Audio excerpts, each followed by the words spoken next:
sky on your mind.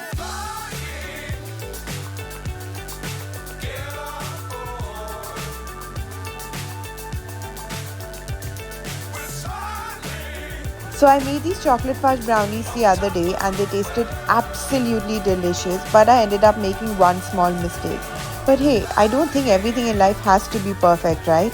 So here goes the recipe. We'll start by mixing all the wet ingredients and then mix in some melted chocolate along with a shot of espresso, which makes all the difference. Once your wet ingredients are well combined, time to sieve in your dry ingredients and then gently fold it in.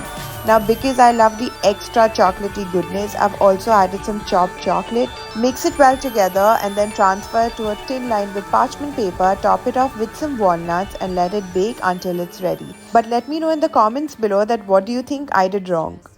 If you find this valuable, please like the video and subscribe to our channel. It would mean so much. Thank you so much for watching.